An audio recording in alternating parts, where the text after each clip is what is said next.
God verhoor altyd. Addis Ababa se ligte trek verby onder ons. Die vliegtuig draai suid en Afrika kom nader.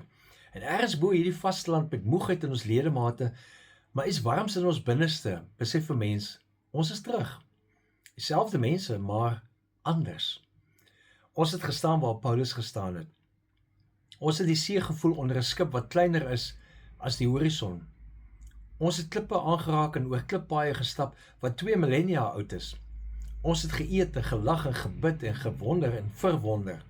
En ons het gesien hoe groot God se wêreld is. Ons het eintlik 'n oorgang beleef. In die Bybel lees ons van 'n besondere oorgang toe Lazarus uit die dood opgewek is. Ons lees in Johannes 11 vers 41 en 42. Vader, ek dank U dat U my verhoor het. Dis Jesus wat daar bid, toe hy die klip weggerol het. Ek weet dat U my altyd verhoor, maar ek sê dit ter wille van die mense wat hier rondom staan, sodat hulle kan glo dat U my gestuur het. Nou Jesus se woorde by Lazarus se graf is diep. Ek weet U hoor my altyd, altyd. Nie net hier nie, nie net op heilige grond in Turkye of waar ook al nie, nie net op 'n skip in die Middellandse See nie, altyd. Tuis, in die supermark, in die verkeer, op 'n maandagooggend, as die toer net 'n herinnering is en die werk alweer wag. God hoor jou altyd. Dra dit saam huis toe, dra dit saam met jou vandag. Dra die verwondering, die avontuur, die besef dat skoonheid oral is vir wie wil kyk.